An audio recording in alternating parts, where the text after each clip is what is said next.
Cuando venimos a un texto como estos, un texto muy conocido por la gran mayoría de cristianos, siempre se nos habla de la parábola de los talentos como una enseñanza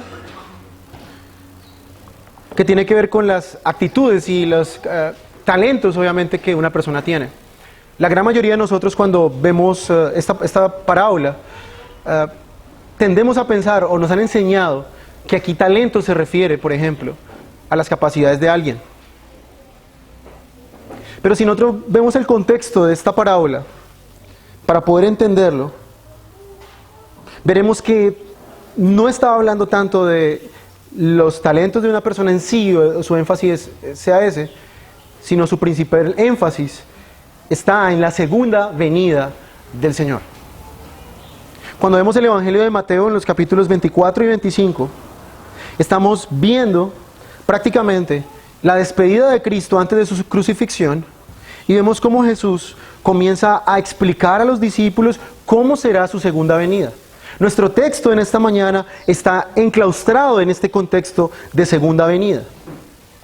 Empezando en el capítulo 24, Jesús comienza hablando acerca de todo lo que ocurrirá antes de que venga Jesús en su gloria. Si ustedes leen el versículo 3 del capítulo 24, dice lo siguiente: y estando él sentado en el monte de los olivos, los discípulos se le acercaron aparte diciendo: dinos, ¿cuándo serán estas cosas y qué señal habrá de tu venida y del fin del siglo? Y desde el versículo 4 hasta el final, pasando por el 25 hasta casi el 26, dice el 26, cuando hubo acabado Jesús estas palabras, dijo a sus discípulos, y luego comienza ahí el relato de su crucifixión y su pasión. Entonces, capítulo 24 y 25, Jesús nos habla de su venida, los acontecimientos que han de ocurrir, aquellos acontecimientos donde hay tanta polémica, donde hay tantas interpretaciones. Pero lejos de estas interpretaciones, o aparte de estas interpretaciones que nosotros tengamos de estos acontecimientos, hay dos ideas importantes que debemos resaltar de estos dos capítulos. Si nosotros vemos el capítulo 25, se nos habla de las 10 vírgenes, que es el contexto más inmediato de nuestra parábola de los talentos. ¿A qué se refiere o cuál es el punto central de la parábola de las vírgenes? Si nosotros examinamos, la parábola de las vírgenes nos habla acerca de la actitud de fidelidad hacia Cristo. Cómo el pueblo de Dios debe esperar a su Señor con un deseo y un anhelo verdadero. Y la parábola de los talentos, ¿de qué nos hablará? Nos hablará de nuestras acciones o de lo que nosotros debemos hacer, cómo debemos actuar a la luz de la venida del Señor Jesús en su segunda venida. Pero para verlo un poco más claro, veremos del versículo 24, capítulo 24, verso 38. Dice: porque como en los días del diluvio estaban comiendo y bebiendo, casándose y dándose en casamiento, hasta el día en que no entró en el arca. Y no entendieron hasta que vino el diluvio y se los llevó a todos. Así será también la venida del Hijo del Hombre.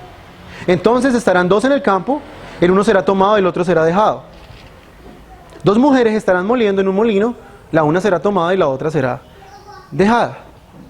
Velad pues, miren este texto es clave. Velad pues porque no sabéis a qué hora ha de venir vuestro Señor. Cuando nosotros vemos este contexto, hermanos, este texto que estoy leyendo aquí, Jesús nos está describiendo cómo será la segunda venida, cómo será el mundo en el momento en que la segunda venida de Cristo ocurra o estemos a puertas de la segunda venida. Noten ustedes, hermanos, que en el texto no se nos advierte solamente acerca de la maldad de los días de Noé. De hecho, si ustedes notan en el texto, Jesús nos dice que algo característico del tiempo de Noé no era tanto su maldad, sino era ¿qué? La cotidianidad con que las personas vivían su vida normal. Noten ustedes ahí que el texto nos dice, en el versículo 38, que como en los días antes del diluvio estaban comiendo y bebiendo. Noten ustedes que Jesús resalta una actitud normal o una acción normal de la gente: comer y beber. Otra, casándose y dándose en casamiento. Noten ustedes la cotidianidad. En aquel tiempo la gente contraía matrimonio y vivía su vida normal. Y dice el texto, hasta el día en que Noé entró en el arca. Y no entendieron hasta que vino el diluvio y se los llevó a todos. Noten ustedes, hermanos, que hay un gran peligro para nosotros a la luz de la segunda venida de Cristo. ¿Cuál es ese peligro, hermanos? Que nuestra vida aquí sea tan normal, que nuestra vida aquí sea estamos apegados tanto a esta vida terrenal, que nos olvidamos de que un día Jesús regresará por segunda ocasión. Noten ustedes cómo Jesús resalta la cotidianidad. Versículo 40. Entonces estarán dos en el campo. Uno será tomado y el otro será dejado. Muchos toman este texto aquí como si Jesús estuviera hablando del rapto, pero no es lo que Jesús está diciendo aquí. No hay ningún rapto. Simplemente está hablando de cómo el juicio de Dios vino de repente sobre estas personas. Ahora, si ustedes notan, generalmente en aquella época en el campo, los que trabajaban en los campos eran familias. Cuando se nos dice que uno será tomado y el otro será dejado, probablemente Jesús está hablando allí de un padre y un hijo que están trabajando juntos en el campo. Cuando dice que una mujer, dos mujeres estarán moliendo en un molino, probablemente una tía y una sobrina, la mamá y la hija, estaban trabajando en el molino. Aquellos molinos, que eran muy diferentes a los nuestros, eran dos piedras y una tenía un hueco por encima. El trigo se echaba por encima en este hueco y las dos mujeres lo que hacían era dar vueltas y vueltas y la harina del trigo comenzaba a salir por los lados.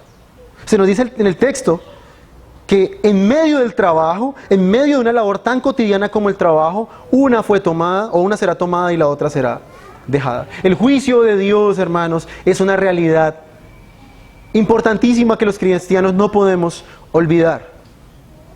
Por eso Jesús nos dice en el versículo 42, velad pues, porque no sabéis a qué horas ha de venir nuestro Señor. Versículo 43, pero sabed esto, que si el padre de familia supiese a qué hora el ladrón habrá de venir, velaría y no dejaría minar su casa. Por tanto, también vosotros estad preparados, porque el Hijo del Hombre vendrá a la hora que no pensáis.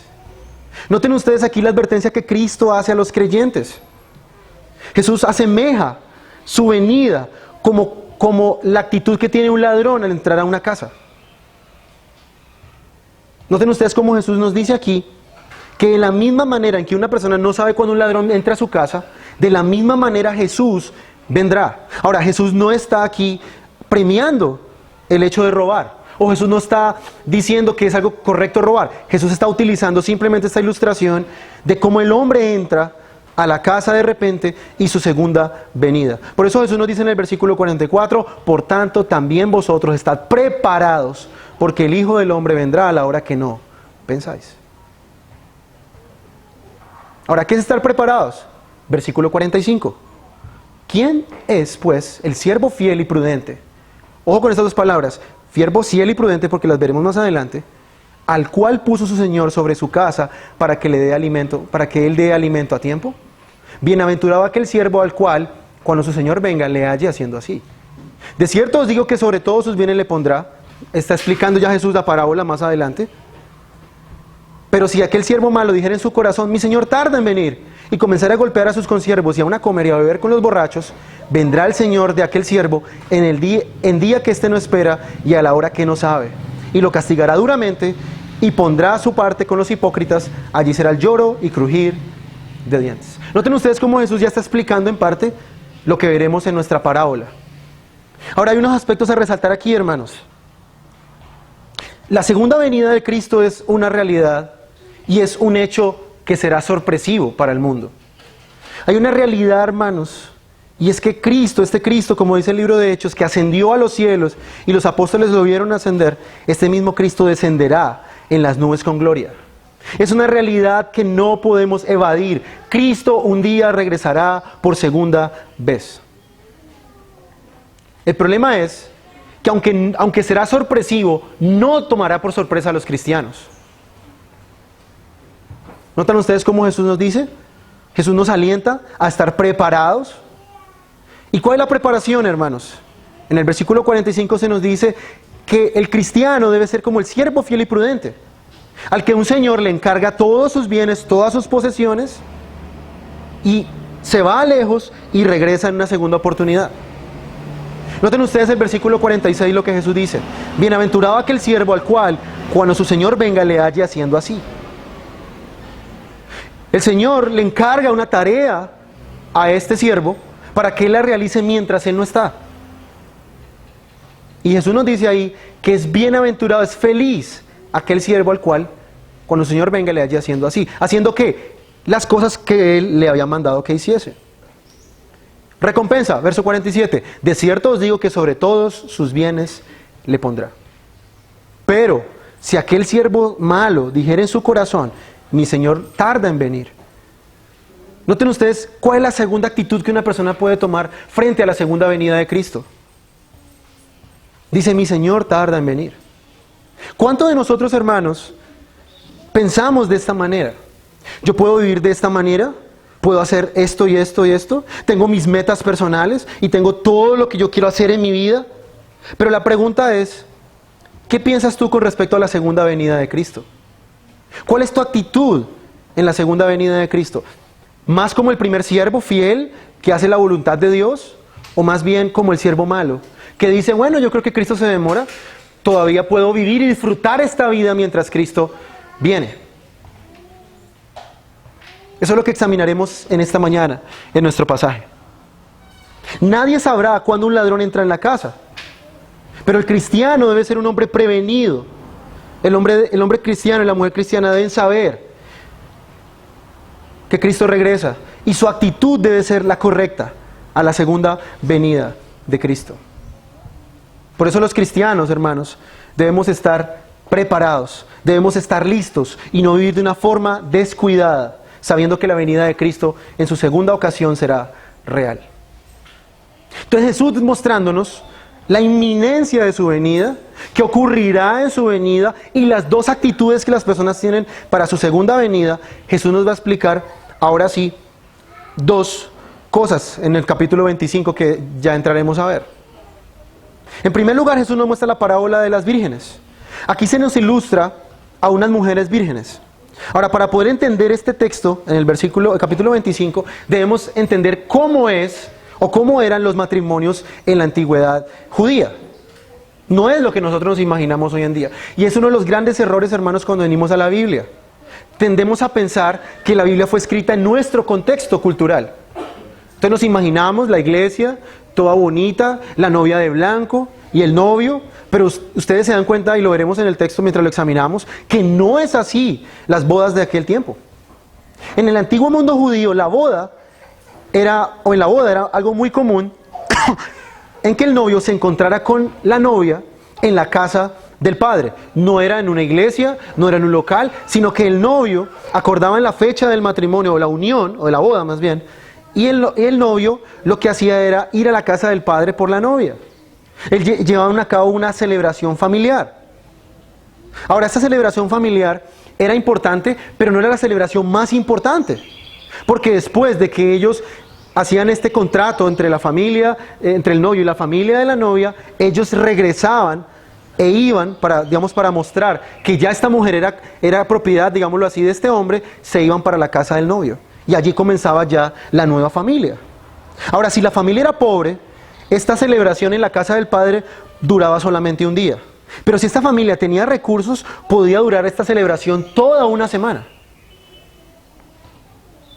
Ahora, esa celebración tenía música, comida, y en el transcurso entre que el novio iba de su casa a la casa de la novia y al regreso, las personas que eran invitadas en la aldea se unían como una procesión detrás del novio para llegar a la casa de la novia. Entonces, a veces las personas no sabían cuánto el novio se iba a tomar de entre su casa a la casa del padre. A veces se podía tomar, un tiempo prudencial, o a veces se podía demorar.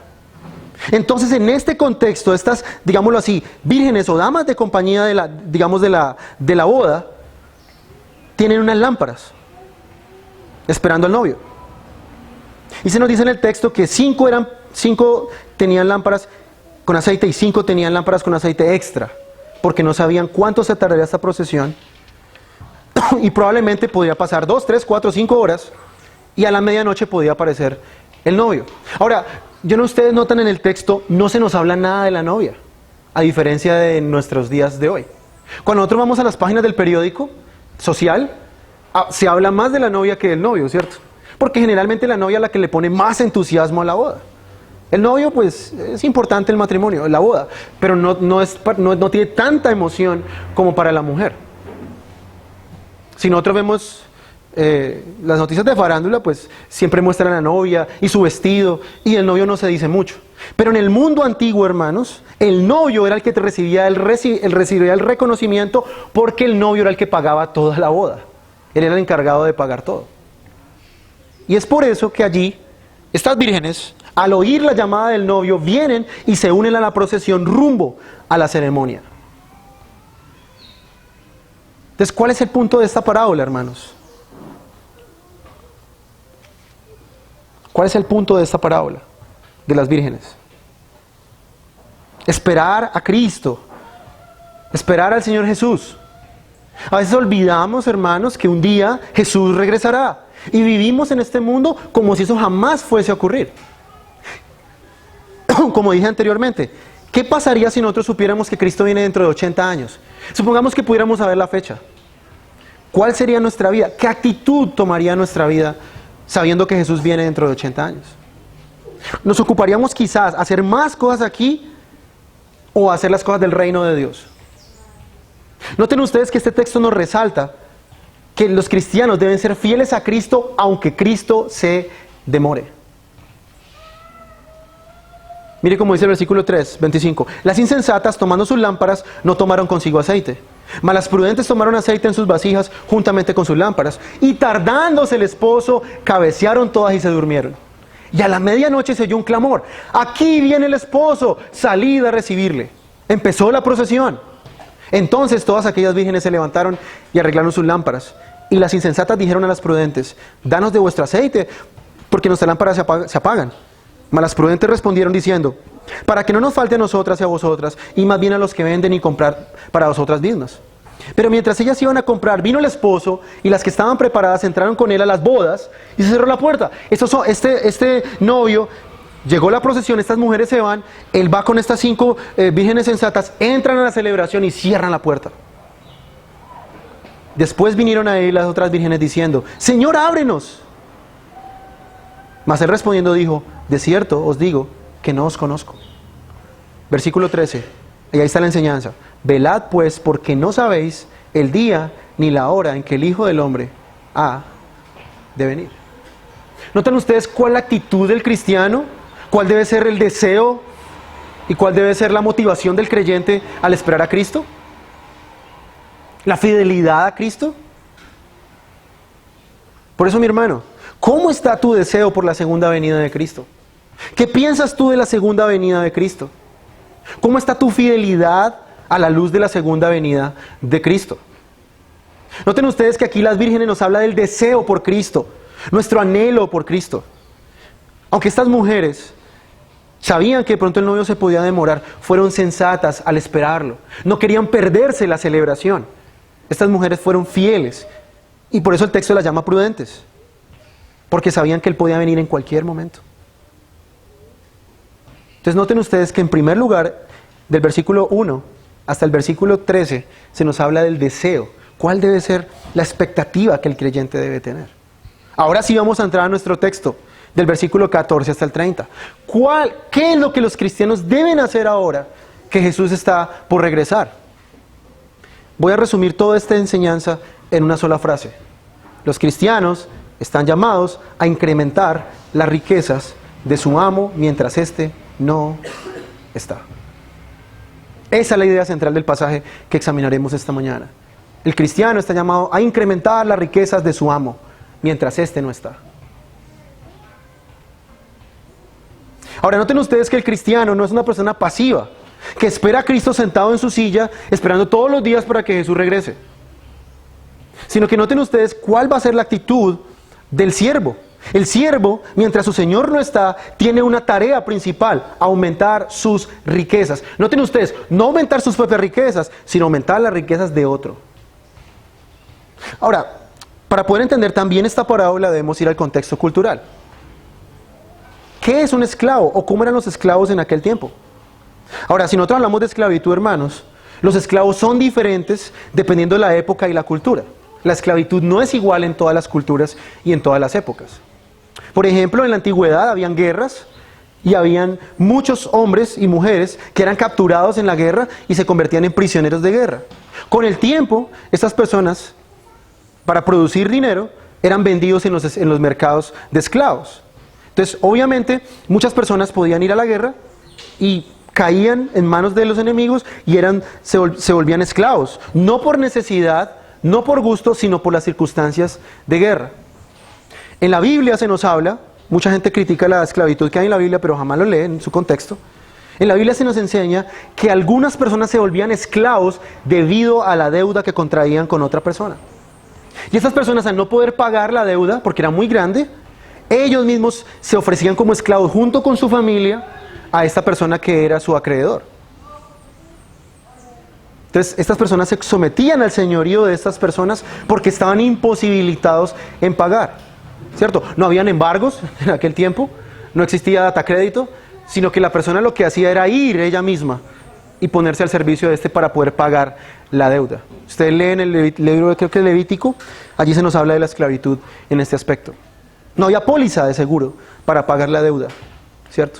Entonces la persona podía ser un esclavo y lo más paradójico de esta esclavitud era que probablemente la persona que era esclavo inclusive podía ser una persona más educada que la persona que tenía dinero.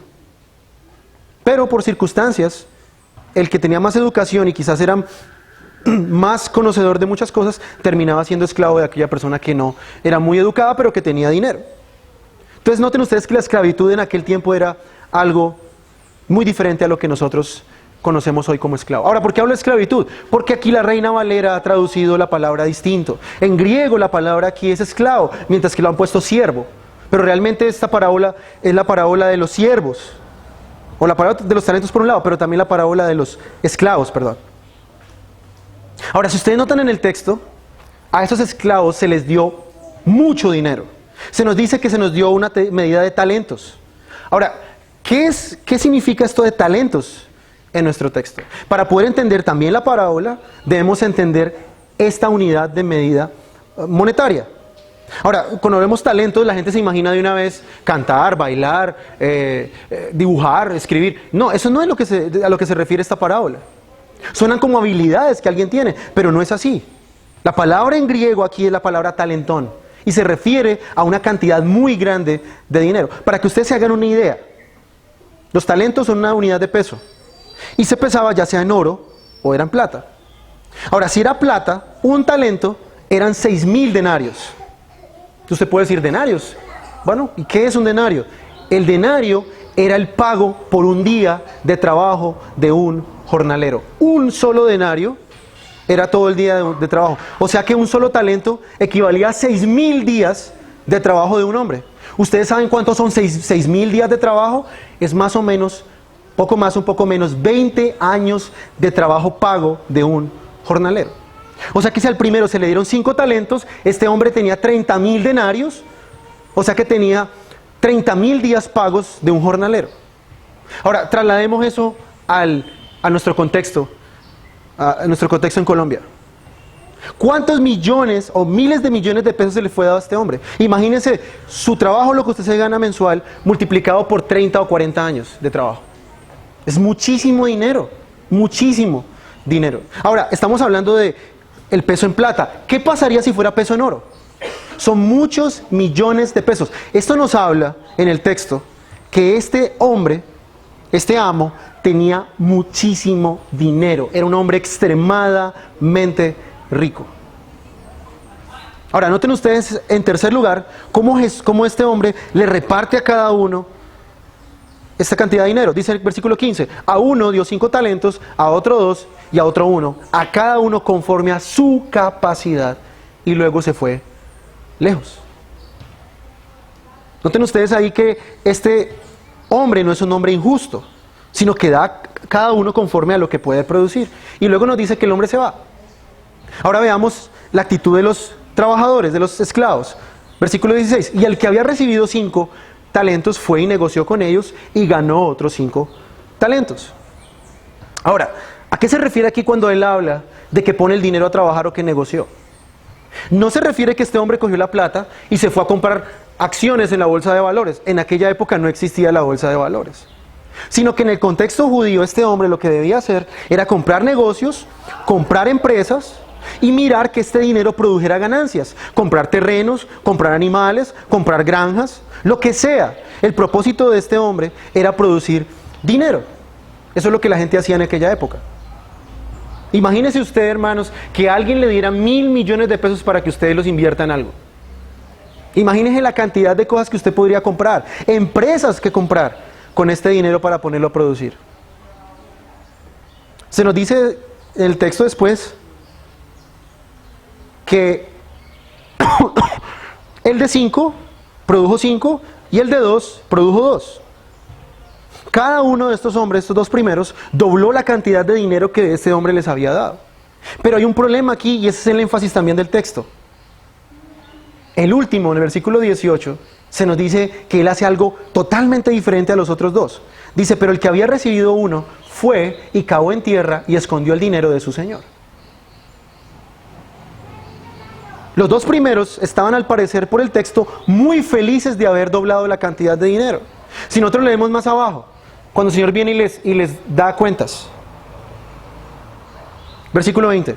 Y llegando el que había recibido 5 talentos, trajo otros 5 talentos diciendo, Señor, 5 talentos me entregaste, aquí tienes, he ganado otros 5 talentos sobre ellos.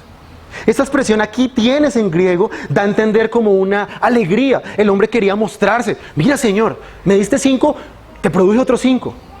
El hombre vino muy alegre, muy orgulloso de lo que él había hecho. Y el Señor le responde, buen siervo y fiel. Ahora, noten ustedes lo que dice el texto. Sobre poco has sido fiel, sobre mucho te pondré. Entra en el gozo de tu Señor. Noten ustedes que él dice en el texto lo siguiente, sobre poco has sido fiel. ¿Usted se imagina la cantidad de dinero que este hombre tenía? Que el hombre le diga, te di 1.000 millones de pesos, sobre poco has sido fiel. Para este hombre, toda esta cantidad de dinero, más de 40 años de trabajo diario de un hombre, era poco dinero. Esto nos habla de cuán rico y cuánta riqueza tenía este hombre. Y miren que ustedes cómo lo llama en el texto. Le llama siervo, buen siervo y fiel. ¿Por qué fiel?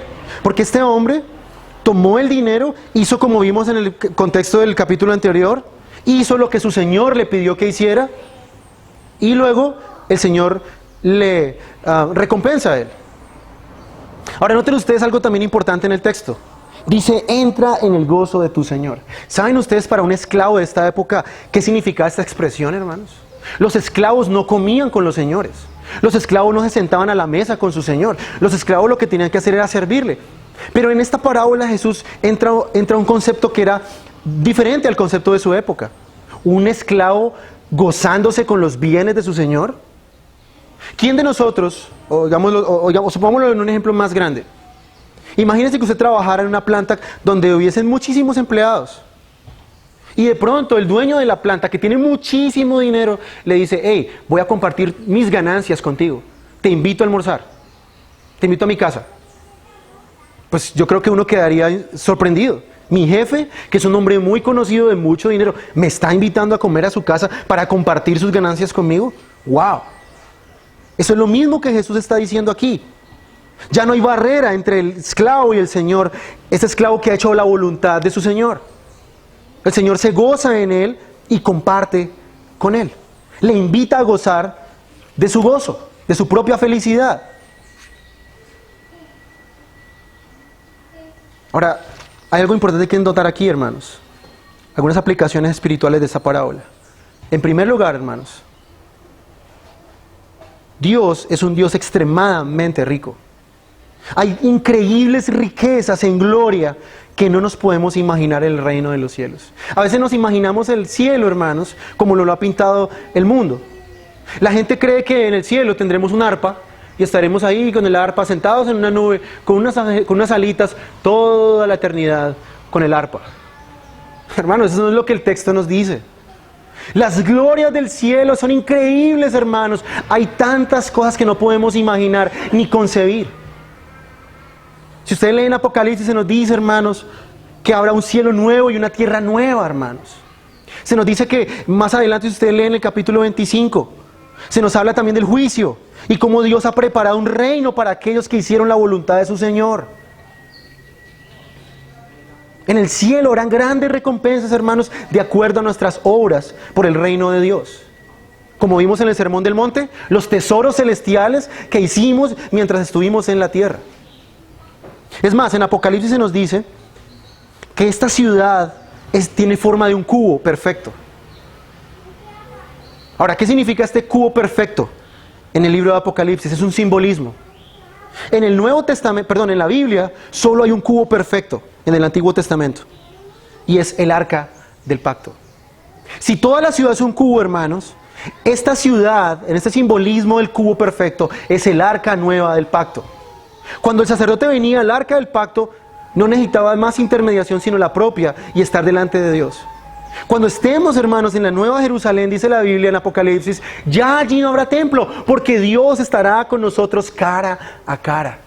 No hay necesidad de más templos, ni de sacrificios, ni de nada, porque Dios mismo y Cristo mismo estarán allí. Gozaremos del Señor en su presencia eternamente. Apocalipsis 21 nos dice que allí en esta Nueva Jerusalén no habrá mar.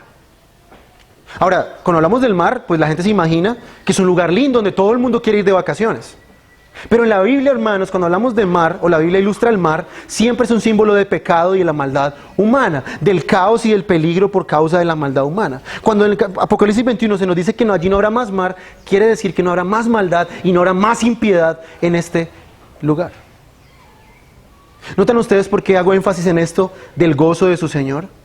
Todos aquellos que sirvieron a Cristo, todos aquellos que hicieron su voluntad mientras Él no estaba, tendrán recompensas eternas. Tendrán una gran recompensa de su Señor.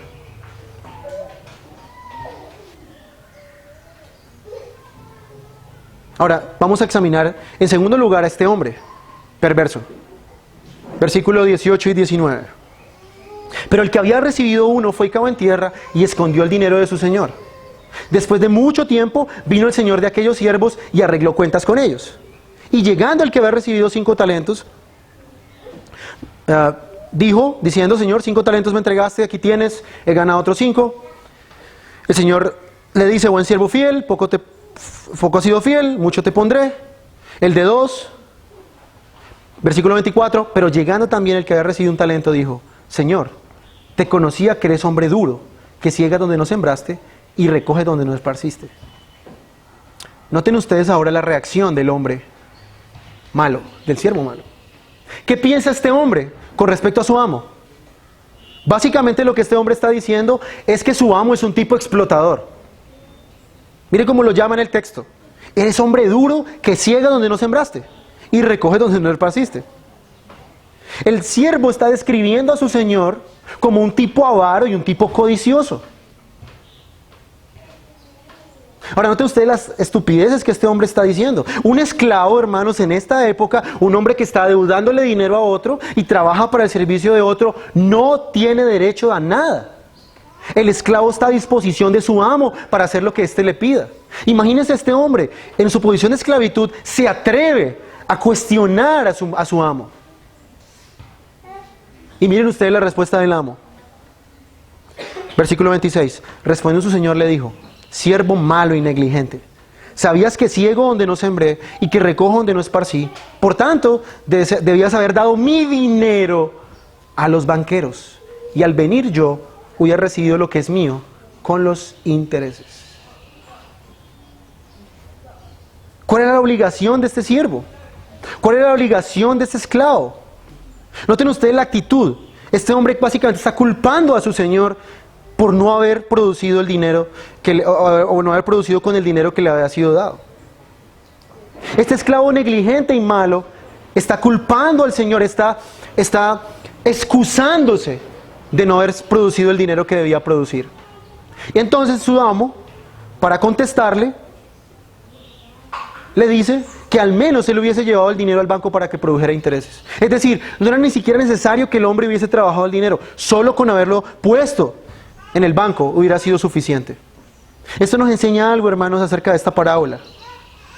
Este hombre no tenía ninguna excusa para no negociar con el dinero que le había sido dado.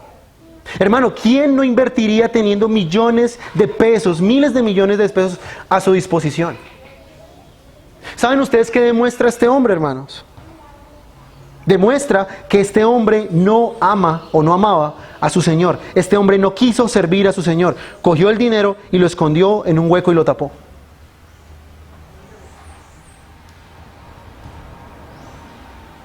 No sé si logran captar lo que quiero decir aquí, hermanos, o la idea del texto. Este hombre no tenía excusa para no producir dinero.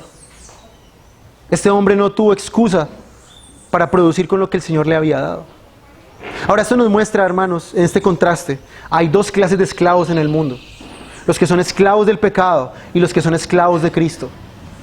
Los esclavos de Cristo son libres, aunque suene paradójico. Tienen grandes promesas, tienen gran libertad, como vimos un jueves acá. En Cristo somos libres de la muerte, libres de la condenación, libres del pecado. Y podemos servir a Cristo libremente, como aparecen estos hombres en la parábola. Por otro lado, están aquellos que son esclavos del pecado, esclavos de sus propios deseos, esclavos de su propio corazón. Si ustedes notan, hermanos, este esclavo se amaba tanto a sí mismo, que en una situación en la que es inexcusable que él produjera dinero, le echa toda la culpa a su Señor.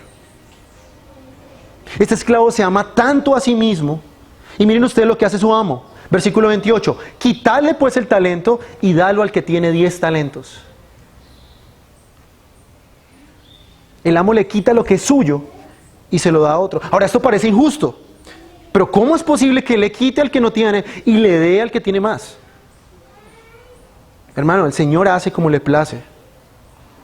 Dios hace como quiere, da a quien quiere, quita al que quiere. Pero Él tiene más, diría alguno acá. Dios da y administra sus bienes como Él quiere.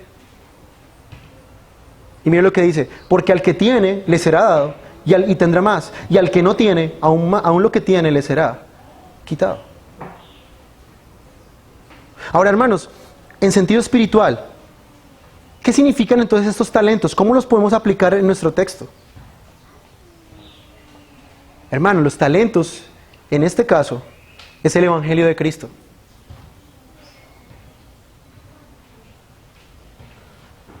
De todos los que estamos aquí, hermanos, somos nosotros como estos siervos. A cada uno se nos ha dado el Evangelio según nuestra capacidad. A cada uno se le ha dado gracia. A cada uno de los que están aquí han escuchado el Evangelio. Unos han creído, otros no. La pregunta es, ¿qué haces tú con el Evangelio, mi querido amigo y mi querido hermano? Dios espera que con el Evangelio, con el conocimiento de la verdad, nosotros demos fruto y aumentemos las riquezas de Dios en la tierra. Hay algunos que escuchan el Evangelio, escuchan las demandas de Cristo, escuchan la voluntad de su Señor y ¿qué hacen? Oyen la verdad, creen la verdad, obedecen la verdad, viven para Cristo, predican a otros el Evangelio, hacen mucho con lo que Dios les da. Pero hay otros que escuchan el Evangelio, hermanos, y no hacen nada con él. ¿Tienen miedo de evangelizar? ¿Le echan la culpa a Dios de sus situaciones? Culpan a Dios, pero ¿por qué Dios hace esto y aquello? Teniendo ellos mismos el Evangelio. Ni ellos mismos lo creen, ni siquiera. Menos que lo obedecen. ¿Qué pasa entonces con estas personas? Este Evangelio, esta gracia que fue dada por Dios de escuchar al menos el Evangelio, les será quitado. Y noten ustedes versículo 30. Y al siervo inútil, echarle en las tinieblas de afuera, allí será el lloro y el crujir de dientes. Noten ustedes, hermanos, la suerte de este siervo inútil. Aquella persona que escuchó el Evangelio y no produjo nada con él. Fue lanzado a las tinieblas. En otras palabras, estos términos que Jesús utiliza aquí hacen referencia a la condenación. Como creyentes, hermanos, nuestra máxima tarea en esta tierra es multiplicar las riquezas de nuestro Señor, no las nuestras. Debemos dar fruto, hermanos, con lo que Dios nos ha entregado en el Evangelio. Debemos servir a Cristo, debemos servir a la causa de Cristo. Debemos gozarnos sin invertir nuestro tiempo por el reino de Dios, lo que somos, lo que tenemos. Debemos gozarnos en servir a este Señor. Por eso te pregunto, mi hermano, ¿en qué estás invirtiendo tu vida? ¿En qué estás invirtiendo tu tiempo?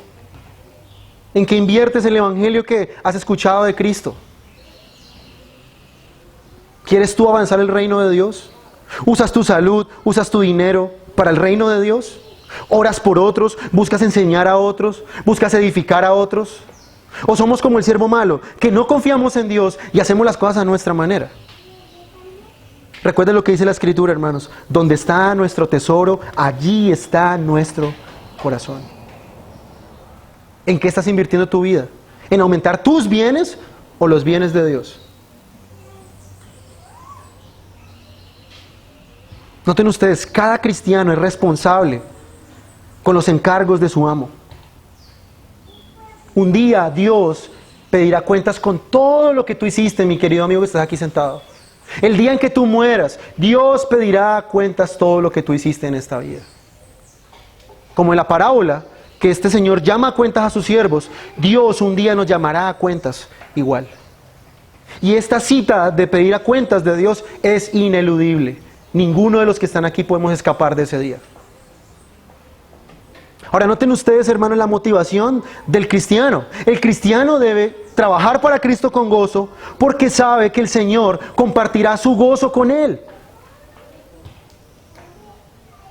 En la manifestación del reino, Cristo dará su reino a los suyos. Mire cómo dice más adelante en el capítulo 25 igual. Versículo 34. Entonces el rey dirá a los de su derecha: venid, benditos de mi Padre, heredad del reino preparado para vosotros desde la fundación del mundo.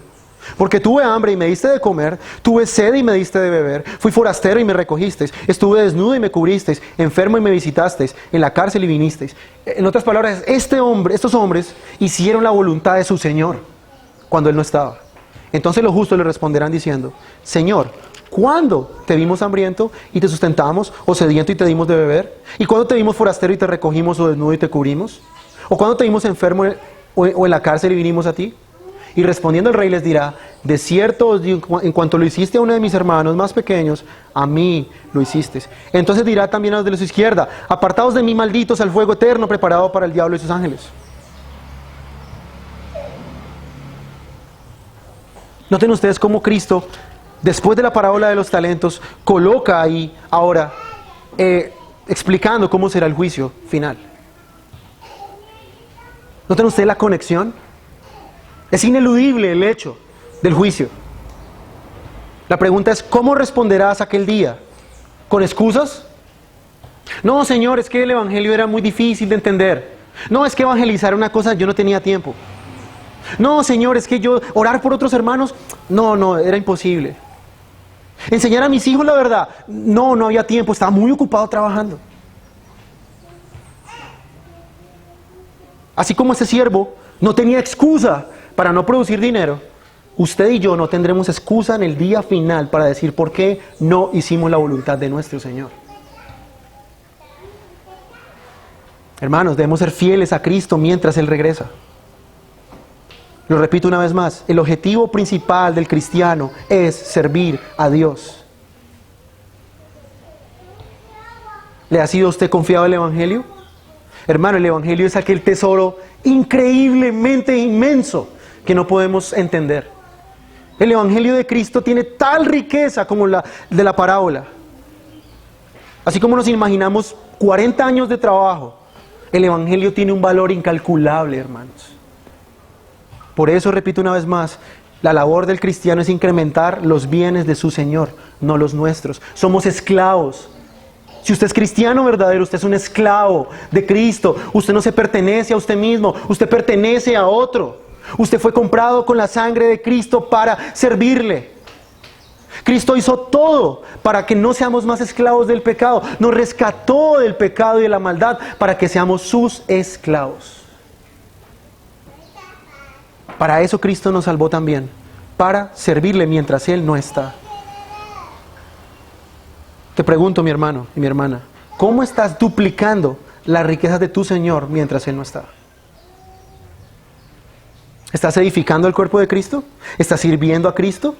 ¿Estás orando por otros? ¿Estás enseñando a otros? ¿Estás haciendo bien tu trabajo donde tú laboras? Cualquier cosa que hagamos es para la gloria de Dios. Y cada vez que damos gloria a Dios haciendo su voluntad, hermanos, estamos duplicando los bienes de Dios. Estamos viendo el fruto del Evangelio en nosotros. Hermano, no hay excusa para no servir a Cristo. ¿Tienes excusas? Acuérdate de este siervo cada vez que tengas una excusa para servir a Cristo. Este hombre que sacó excusas fue desechado y llamado siervo malo. ¿Estás viviendo para tus propios intereses? ¿Estás tratando de guardar tu propia seguridad, tu confort? Hermano, los esclavos de Cristo toman riesgos por Cristo.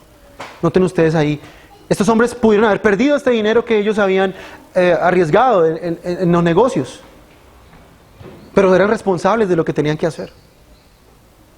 Los esclavos de Cristo quieren ver el reino de Dios crecer, quieren dar gloria a Dios.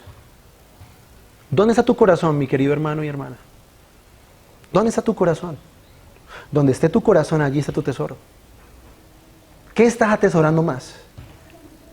¿Para quién trabajas? ¿A quién sirves?